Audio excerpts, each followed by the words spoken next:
Oke,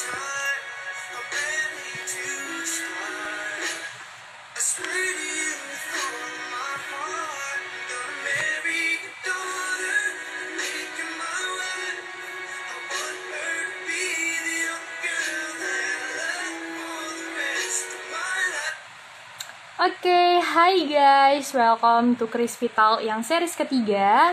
Nah, di kali ini, Crispy Talk yang ketiga ini, kita akan berbincang-bincang bersama Kak Nurfi Hikmah, yaitu dengan topik mahasiswa tetap produktif di masa pandemi saat sekarang ini. So, rekan-rekan, yuk diajak teman-temannya yang lain untuk gabung di sini, untuk kita sharing-sharing.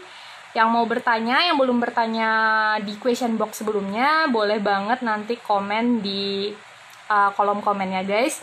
Nah, sebelumnya di sini kami juga memberitahukan kepada rekan-rekan sekalian bahwa Crispy ini memiliki beberapa jasa layanan seperti programming, di mana misalnya nih Sobat Crispy pengen buat web, dan misalnya Sobat Crispy juga punya all shop, dan all shopnya tuh pengen dibuatin web, itu bisa banget di Crispy gitu.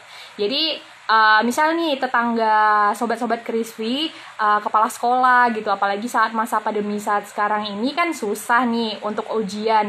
Nah, itu bisa juga dibuatkan sistem ujian online-nya. Jadi langsung aja hubungi Crispy, atau punya ide dalam pembuatan web atau apapun gitu, itu boleh banget hubungi Crispy.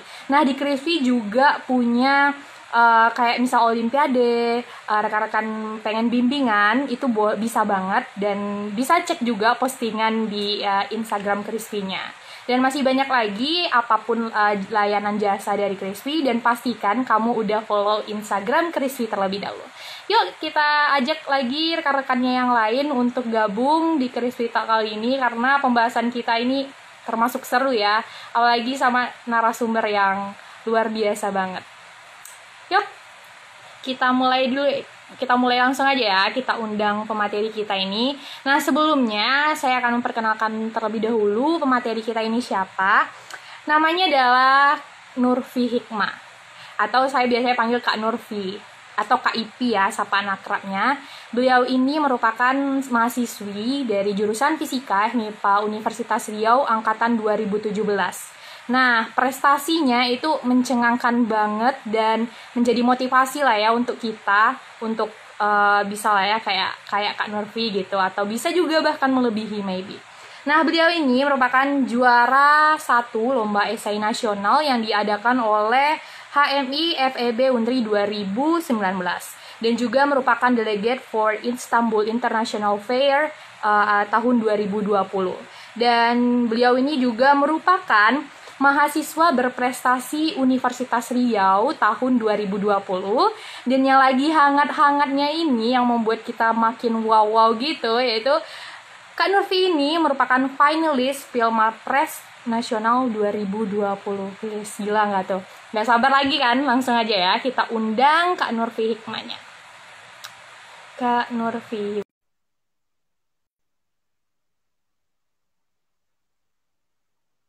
Sabar ya, yang belum bertanya di question box sebelumnya, boleh banget nanya di kolom komentar. Hai Kak Ipi, Assalamualaikum. Hai.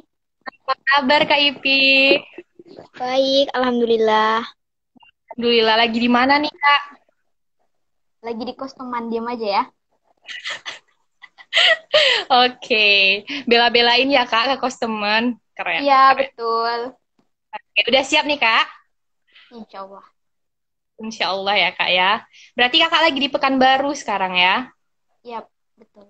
Oke, lagi persiapan untuk itu ya Kak ya? Insya Allah. Semangat ya Kak ya. Oke, mungkin langsung aja nih Kak sharing tentang mahasiswa tetap produktif di masa pandemi ini seperti apa. Langsung aja ya Kak Ipi, kita relax aja, santai aja Kak. Oke, silakan Kak Ipi. Oke, makasih Yosi. Ya. Sebelumnya, Assalamualaikum warahmatullahi wabarakatuh. Apa kabar semuanya? Semoga dalam keadaan sehat. Dan salam kenal untuk semuanya. Pertama-tama, sesuai apa yang dijelaskan oleh Yosi, perkenalkan, nama saya Nur Hikmah dari jurusan Fisika angkatan 2017, FMIPA Fisika.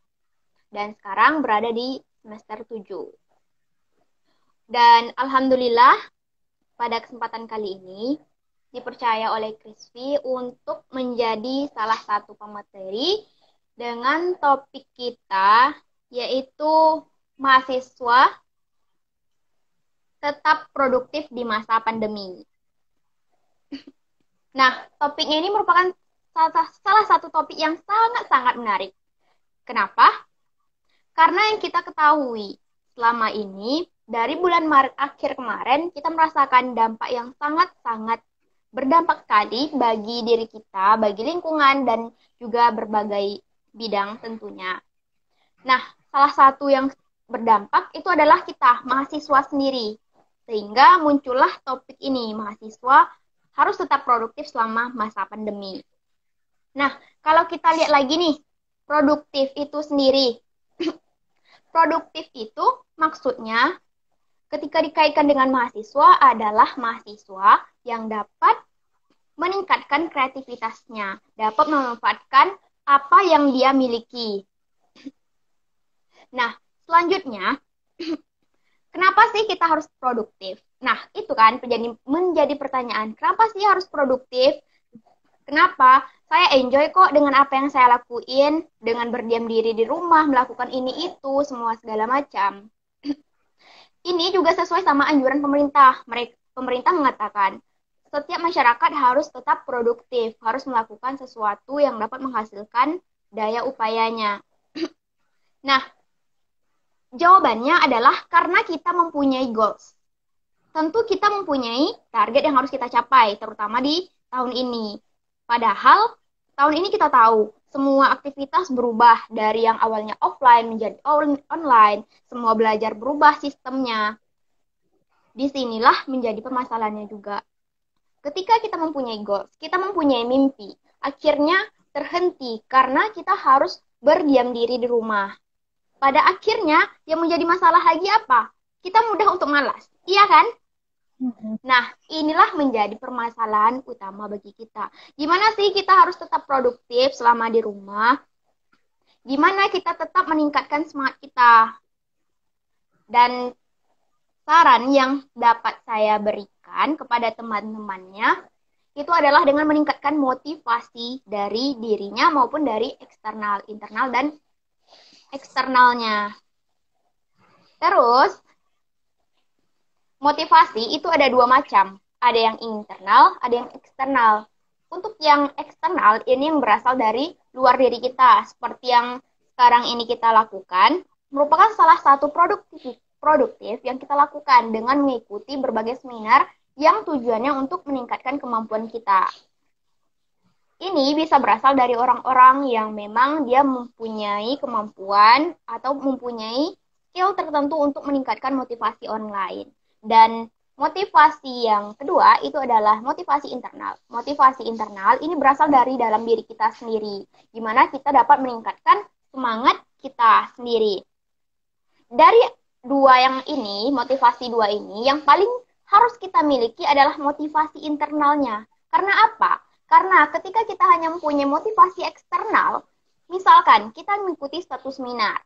Ketika mengikuti seminar, kita merasa, oh semangat kali nih, nanti aku mau lakuin lah semuanya, segala macam. Tetapi ketika keluar dari pintunya, hilang semua. Malasnya muncul lagi kan? Nah, makanya motivasi internal inilah yang harus kita miliki. Gimana caranya dengan mempunyai motivasi internal ini? Itu dapat dilakukan dengan dua cara juga. Yang pertama, itu dapat memotivasi diri kita dengan cara yang baik, ada juga dengan cara yang buruk. Gimana sih dengan cara yang baik itu? Maksudnya bisa kita membayangkan gini, misalkan kita melakukan suatu kegiatan, nanti kita akan mendapatkan hadiah ataupun mendapatkan suatu pengakuan dari orang lain. Nah, itu kalau yang indah-indah. Tetapi kalau misalkan yang buruk nih, ini salah satu yang paling efektif bagi hampir setiap orang. Misalkan begini, kalau misalkan kita malas sekarang nih, kita malas-malasan di tempat tidur, buka media sosial, tidak melakukan apa-apa, belajar malas-malasan, dan pada akhirnya apa? Yang akan kita dapatkan adalah kita akan dituntut untuk kerja keras di hari tua. Pada saat orang lain akan apa namanya itu untuk menikmati kehidupan tuanya, tetapi orang yang bermalas-malasan sekarang, dialah yang akan bekerja keras di hari tuanya. Nah, itu yang bisa kita jadikan salah satu motivasi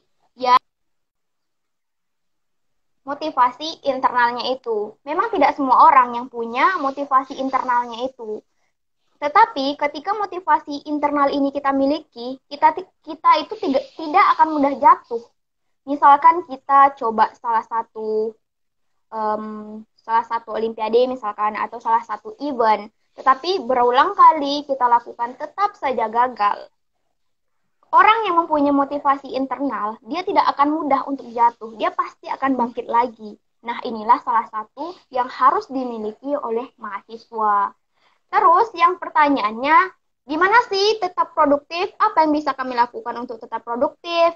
Nah, yang bisa kalian lakukan itu tergantung diri kalian sendiri. Kalian mempunyai passion dalam bidang apa? Misalkan, kalian mempunyai passion dalam desain nih. Ya udah, coba desain. Nggak harus di laptop kok, di HP juga bisa belajarnya. Terus kalau misalkan kalian bisa dalam memasak nih, ya udah kembangkan, cari resep-resepnya, coba di rumah. Selama ini kan kita mempunyai banyak waktu di rumah dan belajarnya pun tidak semaksimal, maksudnya atau tidak penuh seperti yang biasanya. Jadi kita mempunyai lebih banyak waktu dalam 24 jam sehari yang kita punya. Terus pembayangannya juga gini. Ketika kita tidak melakukan produktivitas atau tidak mempunyai kreativitas tersendiri ketika di rumah saja. Bayangkan, di luar sana banyak orang-orang yang sedang bekerja keras setiap detik, setiap menit, setiap jam yang kita lalaikan, mereka bersusah payah untuk menggapai mimpi mereka sendiri. Sedangkan kita mempunyai waktu, mempunyai tenaga, mempunyai kreativitas, tapi tidak melakukan apa-apa. Jika kita membayangkan nih, ada dua orang yang pemalas, yang punya kreatif tapi tidak melakukan apa-apa, dengan orang yang mungkin biasa-biasa saja, tapi dia punya kemauan untuk melakukan aktivitas tersebut. Kira-kira yang menjadi sukses itu yang mana? Pastilah orang yang punya kerja keras itu sendiri. Nah, melihat dari pengalaman saya sendiri sebagai yang alhamdulillah dapat menyabet gelar sebagai mahasiswa berprestasi utama UNRI 2020 dan meraih sebagai 21 besar ya, finalis mahasiswa berprestasi nasional. Jika melihat latar belakang saya sendiri, itu saya bukan dari keluarga kaya, bukan. Saya pintar juga bukan. Tetapi apa sih yang diunggulkan dari seorang Nur Hikmah? Adalah kerja kerasnya. Mungkin teman-teman di sekitar saya juga tahu kalau misalkan saya itu orang yang ambisius sekali sama perlombaan, khususnya kepenulisan. Nah, kenapa termotivasi untuk jadi penulis? Karena itu salah satu yang bisa dilakukan oleh mahasiswa untuk tetap produktif dan bisa mencoba mengikuti berbagai event. Tentunya kita bisa misalkan kita menanya kepada orang-orang yang memang lebih tahu daripada kita, kesalahannya di mana, kurangnya di mana. Terus selanjutnya itu kerja keras memang dibutuhkan oleh setiap individu, tetapi kerja cerdas itu juga diperlukan. Kenapa? Karena ketika kerja keras saja tanpa kita tahu, misalkan dalam kasus tadi, kita kerja keras, terus-menerus kita lakukan, ikuti event, ini, itu. Kita kerja keras terus, tetapi tanpa introspeksi diri, itu namanya hanya kerja keras. Tetapi yang diperlukan adalah kerja cerdas. Jadi kita terus introspeksi diri untuk perbaikan ke depannya. Nah, mungkin dari mahasiswa peserta mahasiswa berprestasi kemarin itu semuanya juga orang-orang yang berbakat di bidangnya, tetapi keunggulan saya yaitu tadi, mempunyai semangat yang mungkin bisa dikatakan berlebih daripada yang lain. Nah, kenapa sih muncul semangat itu? Karena begini, saya dari keluarga yang sederhana, berasal dari Kuansing. Kuliah di perkotaan membawa amanah dari orang tua. Jadi, ketika membayangkan orang tua udah kerja, susah payah mencari uang untuk pendidikan kita. Bukankah suatu kesia-siaan kalau kita misalkan kuliah cuman untuk kuliah pulang tanpa memberikan suatu apresiasi, memberikan suatu kebanggaan bagi orang tua kita.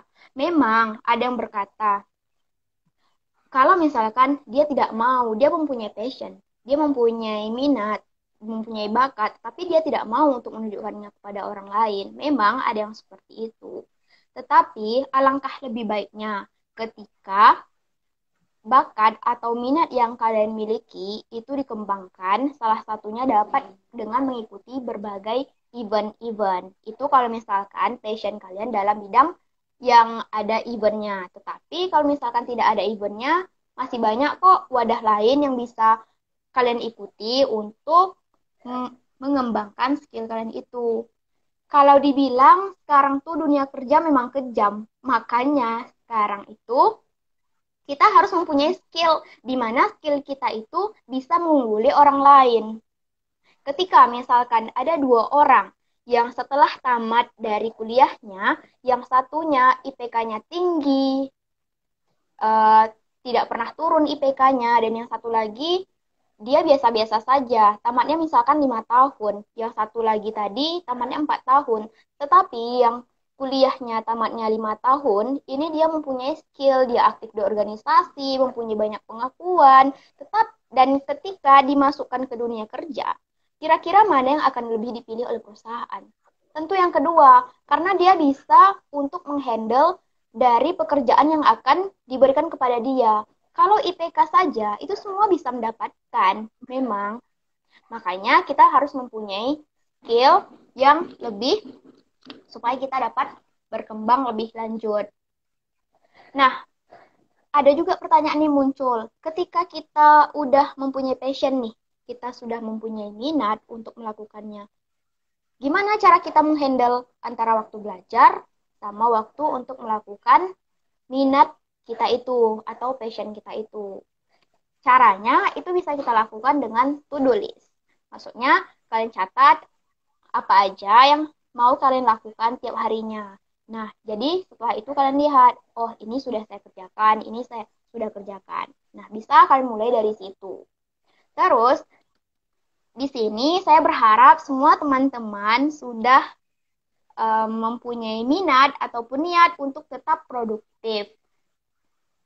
Dan saya rasa sudah, karena dengan mengikuti live ini, mengikuti acara seminar ini, sudah menunjukkan kalau misalkan teman-teman sudah mempunyai niat tersebut. Tergantung bagaimana melakukannya ke depannya.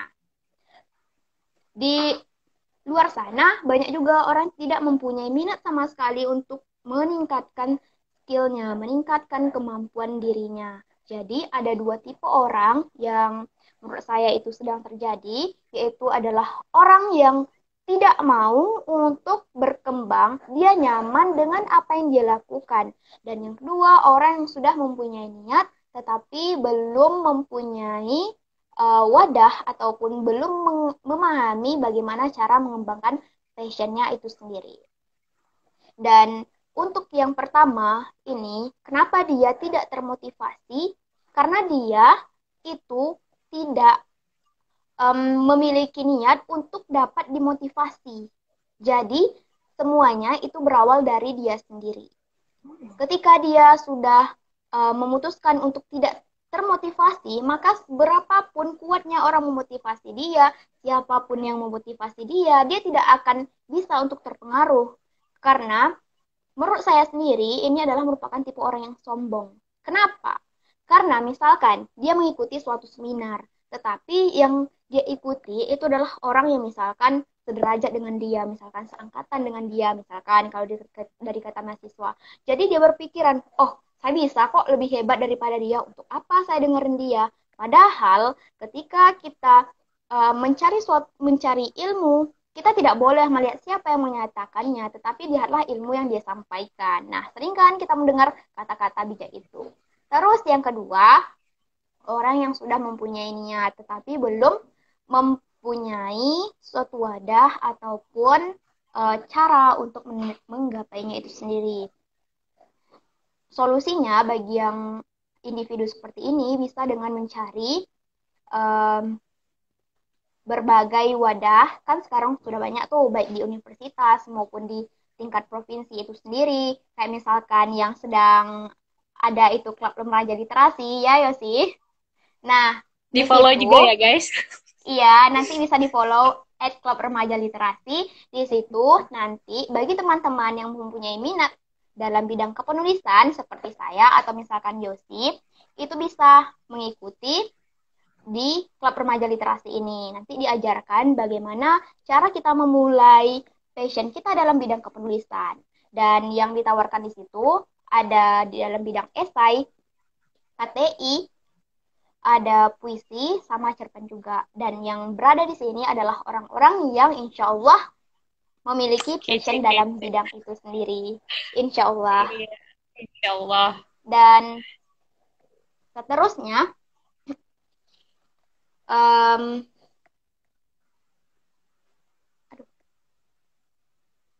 seterusnya itu kalau misalkan teman-teman nih mempunyai minat dalam bidang lain, itu juga banyak. Kayak misalkan mengikuti perdebatan, itu juga sudah banyak dari UNRI yang membuka klub debat. Dari Riau juga ada. Jadi sekarang itu mudah untuk meningkatkan skill kita tuh mudah. Semuanya mudah, jadi tergantung kita mau atau tidak.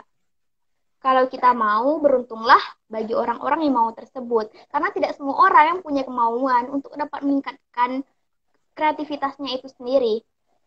Nah, tetapi um, orang yang lalai ini itu sendiri akan menjadi peluang tersendiri bagi orang-orang yang bekerja keras.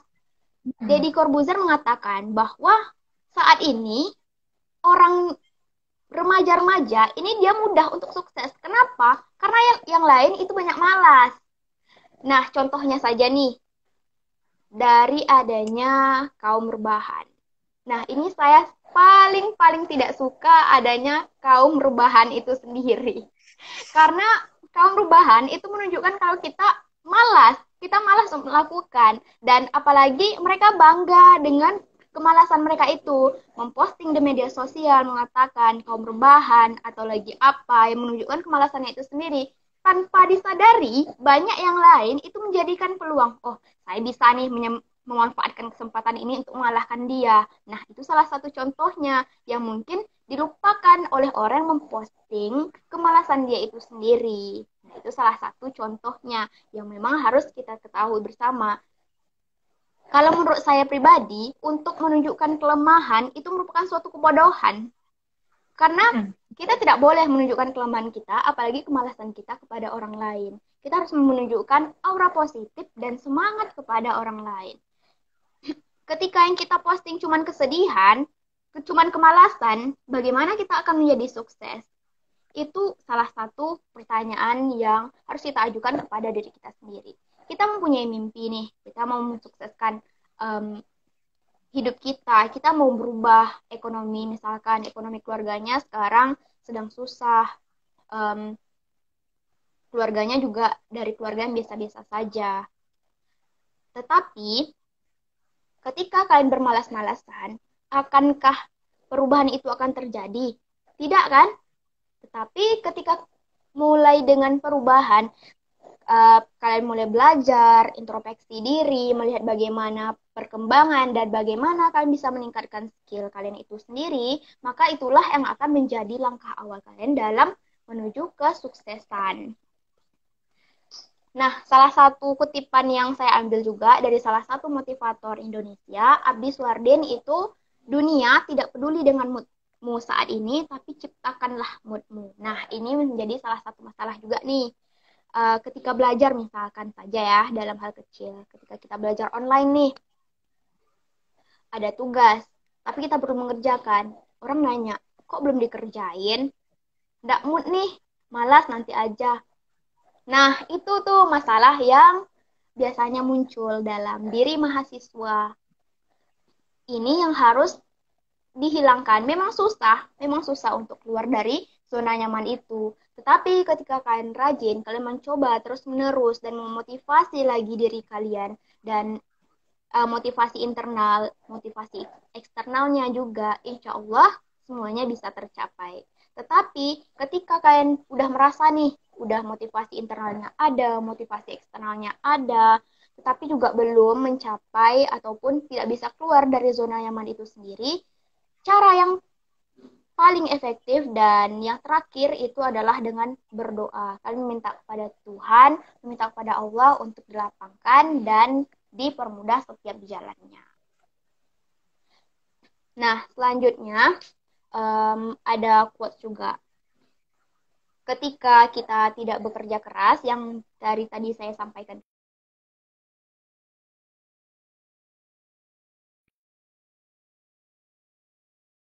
adalah kita harus menyiapkan kesehatan kita karena kita akan dituntut bekerja keras pada hari tua.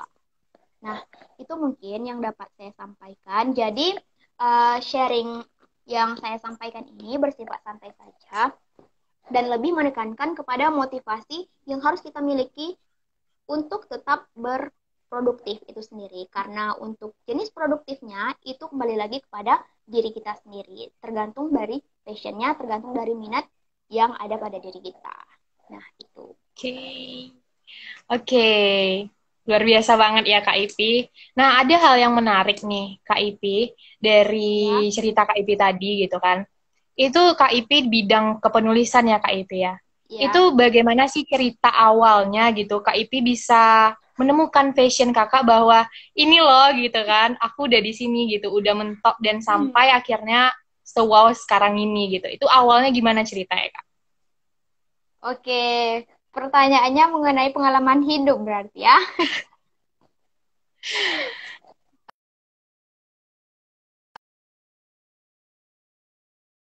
Awal bisa memutuskan masuk ke dunia kepenulisan. Nah, pada awalnya itu saya sendiri bukanlah orang yang hebat dalam bidang penulisan karena di SMA di MAN dulu itu bidang saya itu adalah Olimpiade Fisika. Makanya dari itu saya memutuskan untuk masuk ke Fisika FMIPA. Tetapi hal sedihnya adalah ketika masuk ke universitas ada event nih Olimpiade. Oh, bisa nih saya coba untuk mencoba skillnya apakah bisa bersaing atau enggak dengan orang-orang yang ada di Pekanbaru. 2 kali mencoba, ternyata itu gagal dan mendapatkan peringkat terakhir. Itu merupakan salah satu hal yang paling membuat saya down. Kenapa? Karena um, mungkin teman-teman juga tahu siapa yang memang mempunyai skill yang luar biasa dalam bidang Olimpiade ini sendiri. Ada 2 orang ya dalam fisika. Nah, orang-orang inilah yang tidak mampu untuk saya kalahkan. Mereka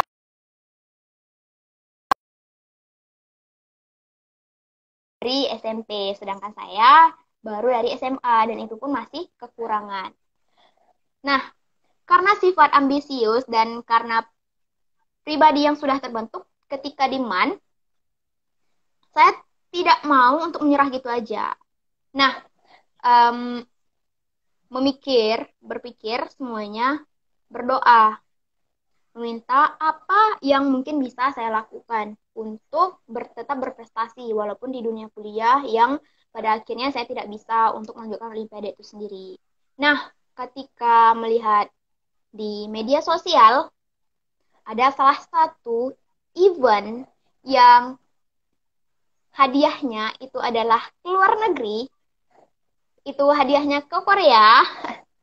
Saya memutuskan untuk mencoba. Jadi, event itu adalah lomba esai. Saya tidak tahu memang lomba esai itu seperti apa, bentuknya seperti apa. Tetapi karena punya keinginan yang kuat, saya mencoba untuk daftar, cari di internet, esai itu seperti apa, dan mencoba mengikutinya. Kalah memang, tetapi um, karena melihat ada peluang dan saya mempunyai minat juga dalam penulisan, oh ternyata membuat esai itu enak. Kenapa? Karena esai ilmiah itu menuntut kita untuk kritis dan ini sesuai sama mahasiswa itu sendiri. Serta esai itu tujuannya apa? Untuk memberikan kontribusi kita kepada Indonesia sesuai juga sama mahasiswa sebagai agent of change. Maka dari itu saya mencoba terus dan terus mengikuti lomba esai jatuh bangun. Memang ada gagal, ada menangnya, dan sampai pada saat ini, kalau misalkan bisa dihitung, saya sudah juga membuat list-listan apa aja yang udah dilakukan lomba dalam penulisan itu, sudah sampai ke event 63. Jadi ketika teman-teman mengatakan mengikuti lomba esai, misalkan yang minat dalam lomba esai, ikut 1 kali gagal, ikut 2 kali gagal, 3 kali gagal, sampai berpuluh kali, sampai ke 11 misalkan gagal juga. Jangan pernah memutuskan untuk menyerah. Karena kenapa? Saya sendiri sampai ke event 63 itu belum menyerah. Jadi saya katakan ketika teman-teman belum melampaui 63 tersebut, jangan pernah untuk menyerah. Karena ada masanya, karena akan diberikan rezeki itu. Dan syaratnya adalah dengan terus introspeksi diri. Ya, betul banget. Ya, jadi intinya ya Yosi, kakak itu banting setir dari yang awalnya olimpiade ke dunia kepenulisan agar tetap bisa berprestasi. Walaupun itu mulainya pada tahun 2018. Jadi 2018, 2019. 2 tahun ini untuk mengumpulkan prestasi menjadi mahasiswa berprestasi utama UNRI. Wow. Berarti yang penting itu usaha ya, Kak ya? Yap. Nah, bagi kamu yang mungkin waktunya masih mahasiswa belum semester 7 gitu ya, Kak ya? Masih angkatan 19, maybe 18 juga bisa nih digencar ya, Kak Ipi ya. Apalagi mahasiswa baru, boleh banget tuh usaha ya. Kerja cerdas, guys. Oke, next ya, Kak. Kita ke pertanyaan yang udah kita kumpulkan di question box kemarin. Nah, terus ada beberapa pertanyaan yang mirip mungkin, tapi Yosi rangkum aja. Nah, pertanyaan yang pertama itu ya, kakaknya jomblo?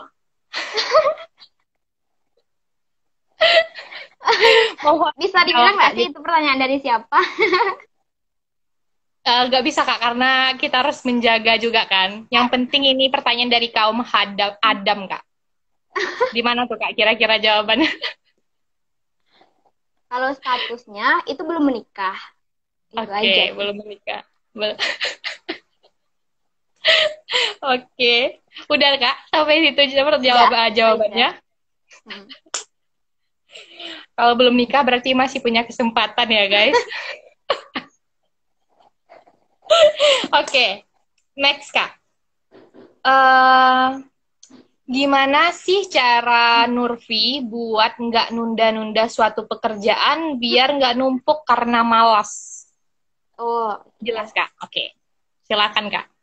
Nah, tadi kan juga jelasin tuh gimana cara kita tetap semangat dalam mengerjakan target kita. Kita harus memberikan targetan harian, bahkan jam. Jadi, kita bisa siapkan 1 buku khusus untuk memberikan daftar-daftar apa aja yang kita lakukan. Misalkan dari bangun pagi itu jam berapa, misalkan subuh. Itu apa yang harus dikerjain, misalkan sholat subuh dulu. Setelah itu apa yang harus kerjain lagi. Oke lah kalau misalkan pagi itu kuliah. Habis itu kan ada istirahat, sholat. Dan selingan di antara itu kita bisa misalkan mau baca buku atau misalkan mengerjakan tugas.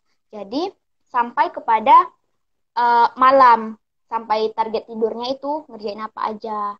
Jadi ketika kita udah membuat itu per hari dan kita lihat lagi, introspeksi diri lagi per minggu, itu kita apa aja sih yang udah dilakuin. Oh, ini kita bisa udah dibilang produktif atau enggak sih ketika masih banyak yang masih tidak kita lakukan dalam 1 hari itu. Kita tingkatkan lagi semangatnya itu dengan cara yang tadi, motivasi eksternalnya ataupun motivasi internalnya dengan 2 cara tadi, bisa dengan baik, bisa dengan buruk. Jadi kita ingat-ingat lagi apa efek negatif yang akan kita lakukan jika kita malas, karena kan amanah orang tua ada di pundak kita. Orang tua mempunyai amanah dan mempunyai harapan untuk anaknya menjadi orang yang sukses. Nah, itulah bisa menjadikan kita motivasi untuk tetap semangat dan kita tidak malas-malasan juga. Itu. Oke, gitu ya Kak ya, rasa semangat. Dan sebenarnya yang nyemangatin, yang nyadarin malas itu bukan orang lain ya Kak ya, Iya. yaitu diri kita sendiri gitu. Mm-mm. Kalau misalnya Iya. diri kita sendiri udah ngejat dan terlalu nyaman di zona malas itu ya semuanya akan tertunda gitu. Iya, Percuma aja betul. misalnya kalau orang tua udah nyuruh tapi diri kita sendiri nggak sadar akan kemalasan ya nggak akan gerak-gerak gitu. Intinya dari diri sendiri ya Kak Ipi ya. Iya, Semangat motivasi internal ya. internalnya itu. Kita next ke pertanyaan selanjutnya ya Kak. Ya. Eh, Bagaimana cara produktif dengan kegiatan menulis LKTI atau esai agar konsisten dan selalu termotivasi? Oke, berarti yang bertanya ini mempunyai minat ya dalam bidang kepenulisan, sama seperti saya, seperti Yosi dan teman-teman yang lainnya. Untuk dalam bidang kepenulisan itu sendiri, kita bisa join di berbagai event yang ada sekarang.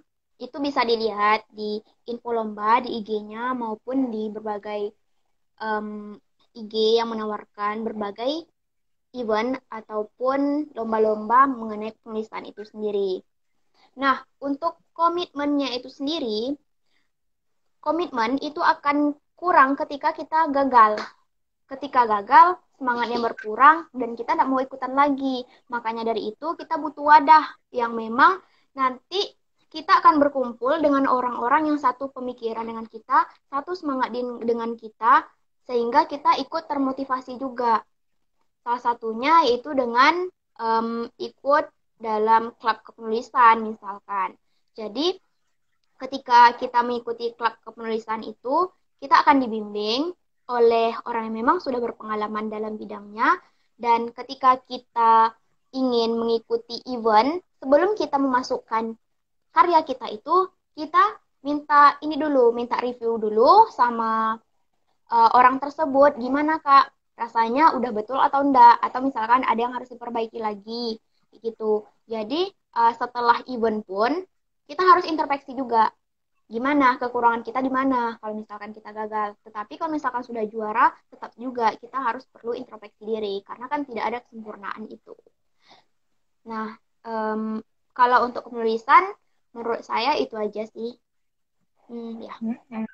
Jadi buat kamu yang mungkin tertarik dengan dunia kepenulisan dan mungkin masih bingung dan belum ada wadahnya juga, boleh banget tuh kan di follow Instagram klub remaja literasi. Nah itu nanti Ya, di sana juga Kak Ipi langsung ya Kak Ipi ya yang nanti insya akan Allah. kita berjalan sama-sama untuk berkarya di dunia kepenulisan ini. Oke guys, jangan lupa di follow ya, dipantauin terus. Nah, ini juga buat teman-teman yang masih stay banget sampai sekarang ini, terima kasih. Dan kalau misalnya mau bertanya dari jawaban Kak Ipi ataupun menambah pertanyaan dari yang saya sebutkan, itu boleh banget ditulis di kolom komentarnya ya, karena jangan sungkan-sungkan untuk bertanya, guys. Oke, kita next ke pertanyaan selanjutnya ya Kak Ipi. Ya. Tips and trick buat esai Kak. Oke, langsung ya. Langsung to the point ke Oke. esai.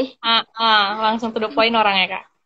Meskipun topik kita menjadi mahasiswa produktif di Mahasiswa masa produktif, pandemi, ya. ternyata langsung to the point ke penulisan esai. Esai. Oke, untuk esai, ini sebenarnya tuh gampang-gampang susah bikinnya. Apalagi ketika kita belajarnya otodidak. Saya sendiri belajarnya itu memang otodidak, jadi belajar dari pengalaman. Ada dua tipe juga nih orang untuk menjadi berkembang. Yang pertama, dia ikut event sambil mengembangkan dirinya. Dan yang kedua, itu dia belajar dulu, baru mengikuti event. Nah, ada dua tipe. Kalian tentukan, kalian tuh tipe yang mana. Nah, ketika sudah menentukan salah satu tipenya, coba ikutin. Tetapi kalau yang lebih bagus, ini kalian belajar dulu, baru mengikuti eventnya. Karena apa? Karena untuk mengikuti event, itu kalian juga akan mengeluarkan biaya. Gitu. Ada yang gratis memang, tetapi saingannya itu jauh lebih banyak. Jadi, untuk mengikuti esai, kalau mau menang esai, caranya itu kalian bisa ikutin dari tingkat fakultas misalkan, dari tingkat universitas, tingkat regional misalkan. Jadi coba dari yang rendah-rendah dulu. Ketika yang rendah, kalian akan tahu juga kemampuan kalian itu di mana. Terus untuk yang lebih spesifiknya ya, untuk menulis esai itu bagi teman-teman yang udah belajar gimana menulis KTI, itu dia hampir sama KTI, karya tulis ilmiah, dan dia hampir sama juga sama opini. Terus bedanya untuk esai dia itu lebih padat. Jadi kita tidak boleh untuk ngulang-ngulang setiap kata. Misalkan nih dibatasin bahkan sampai 2 lembar aja, atau misalkan 3 atau 4 lembar juga. Nah, itu kan padat kali. Gimana kita bisa mengungkapkan masalah di situ, solusi di situ, mekanisme di situ. Itulah menjadi tantangan tersendiri bagi seorang penulis esai. Nah, kalau untuk tips menulis yang bagus, itu biasanya permasalahan utama yang saya lihat dari teman-teman yang lain juga, yang mencoba untuk konsultasi sama saya, itu lebih kepada penulisan dari setiap diksi ataupun dari setiap kalimat. Gimana cara membuat kalimat yang efektif. Memang kita belajar bagaimana bahasa Indonesia dari SD malah. Tapi untuk membuat suatu kalimat yang efektif dan mempunyai makna dalam setiap kata itu bukan hal yang mudah. Gimana kita merangkai kata menggunakan diksi yang memang akan menarik orang untuk membaca lebih jauh tulisan kita itu. Dan yang saya lihat juga itu banyak teman-teman yang masih belum paham bagaimana membuat satu paragraf. Gimana kita memasukkan kalimat utama dan juga menjelaskan kalimat penjelasnya. Ketika kita misalkan membuat salah satu paragraf, kita harus memberikan gagasan utamanya itu yang mencakup apa yang akan kita jelaskan di kalimat-kalimat penjelasnya. Dan untuk kalimat yang efektif itu kalau menurut saya sendiri itu tidak lebih dari dua baris. Terkadang ada juga orang yang memang menulis panjang dalam satu kalimat, itu merupakan kalimat yang tidak efektif. Nah, terus untuk yang kalimat-kalimat penjelasnya itu juga disesuaikan sama gagasan utama yang kalian udah bikin. Dan ada juga kalimat penutup dalam setiap paragraf itu sendiri. Itu juga kita harus pahami terlebih dahulu. Dan juga yang penting dalam setiap paragraf itu gimana kita menggunakan diksinya. Diksi itu kata-kata yang memang unik daripada yang lain. Jadi ketika kita menggunakan diksi yang tepat, selain kita dapat menarik perhatian pembaca, juga kita akan terlihat lebih mempunyai kemampuan yang lebih daripada orang yang menggunakan kata-kata yang biasa saja. Selanjutnya juga itu penggunaan tanda baca itu juga merupakan hal yang sangat penting dalam kepenulisan esai. Tanda baca kelihatannya memang hal sepele, tapi itu menjadi hal yang sering dilupakan juga bagi setiap penulis, khususnya penulis esai. Jadi penggunaan kata misalkan tanda koma atau tanda titik itu juga harus diperhatikan. Nah, kalau selanjutnya itu juga harus belajar bagaimana cara menghubungkan kalimat yang paragraf yang satu dengan paragraf selanjutnya. Jadi paragraf satu dan selanjutnya itu dia nyambung, seterusnya itu nyambung.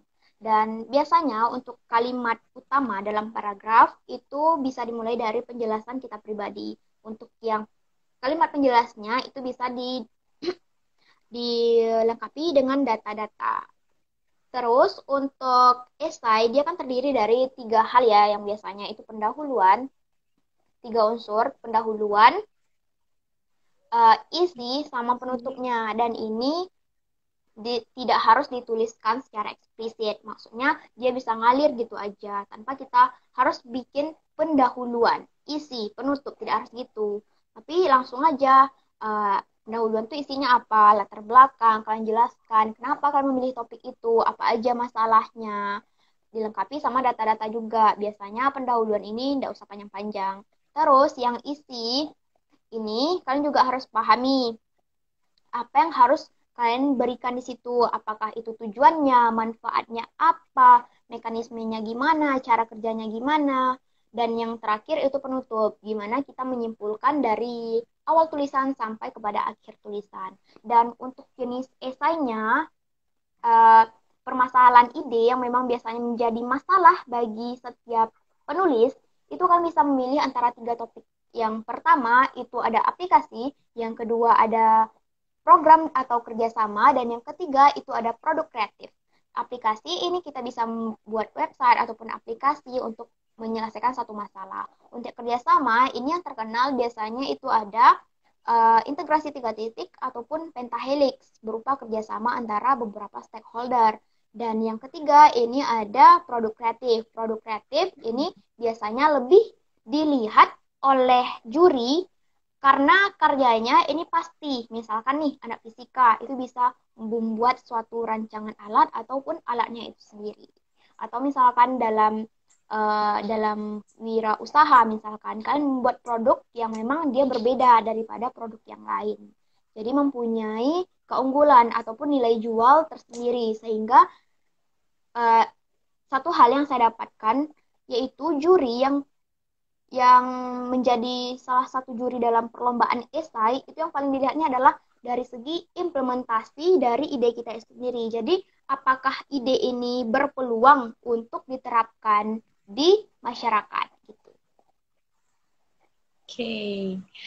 Oke, gitu ya guys. Dan mungkin yang baru gabung jangan khawatir karena baru gabung ketinggalan karena nanti kita juga akan share di IGTV-nya Crispy ya guys. Dan juga nanti kalau misalnya udah di-share, boleh banget nih di-share ke teman-temannya yang mungkin tertarik atau butuh atau perlu motivasi seperti ini, informasi seperti ini. Oke Kak Ivi, next ke pertanyaan. Mungkin ini pertanyaan yang terakhir ya Kak Ivi ya. Tips dan tips pinter bahasa Inggris.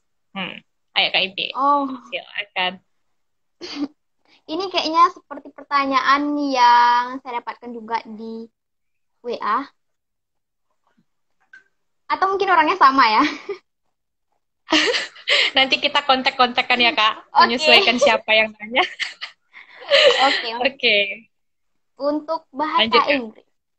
bahasa Inggris ya, ini juga menjadi salah satu faktor penting menjadi mahasiswa berprestasi. Nah, bagi teman-teman yang juga pengen menjadi mahasiswa berprestasi, salah satu yang penting itu adalah menguasai bahasa Inggris. Tapi tidak juga untuk mahasiswa berprestasi, karena semua aspek dalam dunia kerja khususnya itu mempunyai kewajiban bagi individu tersebut untuk menguasai bahasa Inggris. Seperti yang kita ketahui ya, bahwa bahasa Inggris itu bahasa internasional yang memang harus kita pahami. Rasanya itu ketinggalan ketika kita tidak bisa berbahasa Inggris dengan benar. Nah, untuk tipsnya berbahasa Inggris yang baik, itu kita bisa mulai dengan dua cara juga. Ada dua tipe orang dalam berbahasa Inggris. Ada otodidak, ada juga dengan mengikuti program-program seperti les. Dan saya pribadi itu sudah mencoba keduanya. Yang pertama, saya mengikuti les di salah satu tempat bimbingan. Di situ saya belajar bagaimana grammar dan juga dasar-dasar dalam pembentukan kalimat, misalkan dalam bahasa Inggris dan sebagainya, bagaimana speaking, bagaimana pronounnya, dan bagaimana kita belajar bahasa Inggris dan bisa mengerti apa yang dikatakan oleh native, misalkan.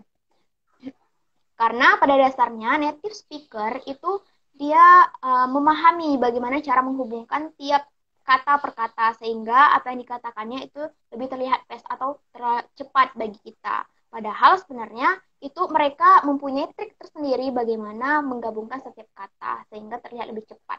Dan yang kedua, itu saya belajar juga dari handphone, dari HP, itu bisa dengan mendownload aplikasi yang memang banyak tersedia secara gratis di Play Store. Misalkan ada Duolingo, ada juga Cake, dan yang saya sarankan itu adalah aplikasi yang namanya Cake.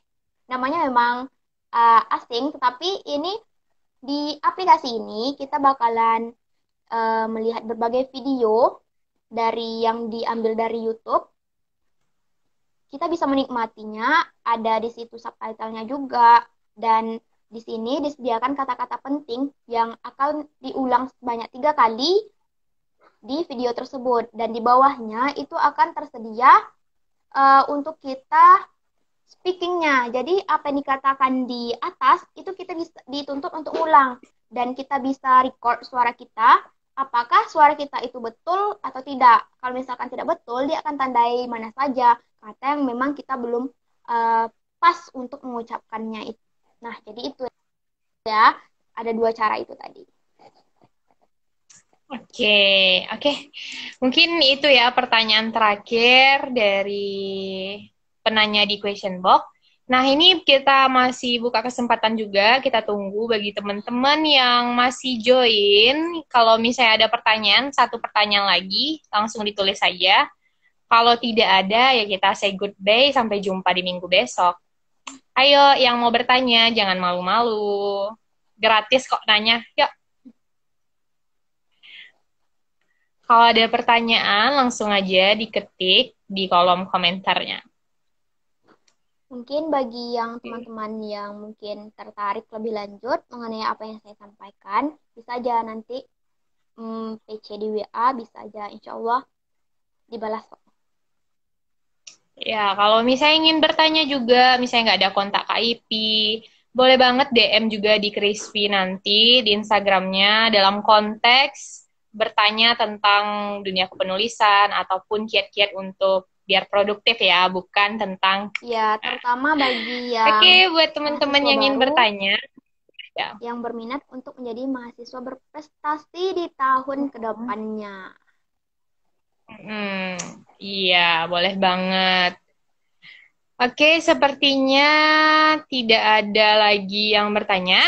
Namun sebelum kita akhiri nih Kak Ipi, ada dua, Yosi akan sebutkan dua kata. Kak Ipi harus jawab cepat, milih dari dua kata yang Yosi sebutkan nanti. Oke, Dengan oke. cepat ya Kak Ipi. Siap ya? Bismillah. Oke. Hitam atau putih? Putih.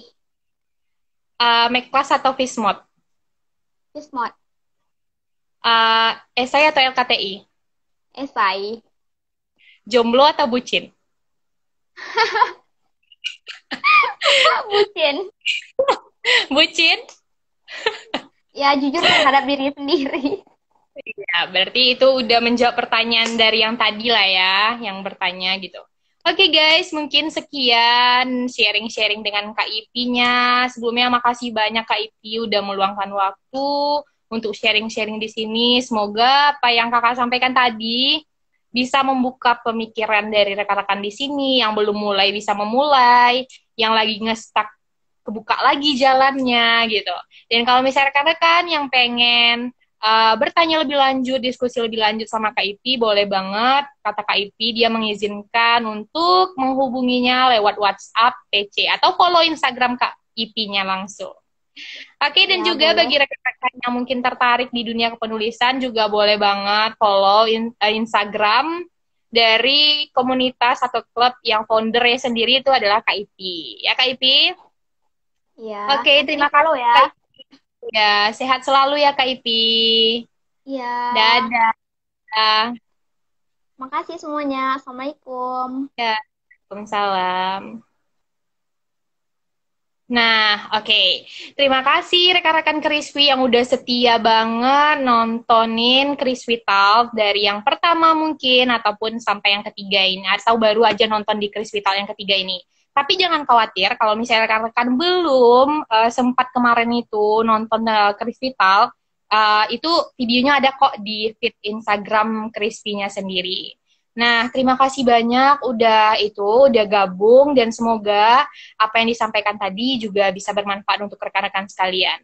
Dan juga sekali lagi kami mengingatkan bahwa di Crispy ini tidak hanya ada Crispy Talk ataupun Data Talk, di Crispy ini juga menyediakan jasa yaitu seperti jasa programming di mana rekan-rekan di sini juga bisa meminta bantu ataupun menggunakan jasa dari Crispy-nya untuk membuat web, blog, dan sejenisnya, misalnya untuk sistem ujian online, misalnya nih anak hima, prokernya biasanya tahunan yaitu olimpiade. Namun saat sekarang pandemi nggak bisa dong olimpiade langsung, itu kita harus remove dong ke olimpiade online. Gimana sih sistemnya? Itu bisa banget buat di Crispy. Dan masih banyak lagi seperti Olimpiade, bimbingan untuk KSN, itu bisa banget datang ke Crispy, ataupun layanan-layanan yang lainnya juga bisa dicek ataupun dipantau di Instagram Crispy-nya. Oke, terima kasih dan juga mengingatkan bahwa tidak hanya Kris Vital di minggu ini, namun Datatal juga akan hadir ya dengan pemateri yang luar biasa dan topiknya juga yang luar biasa. Bagi kamu yang belum mendaftar di Datatal, pastikan kamu telah mendaftarkan diri kamu dan link pendaftarannya ada di bio. Aduh, gugup aku guys. Oke, terima kasih ya udah mau menonton dan jaga kesehatan. Sampai jumpa. Dah. Assalamualaikum warahmatullahi wabarakatuh.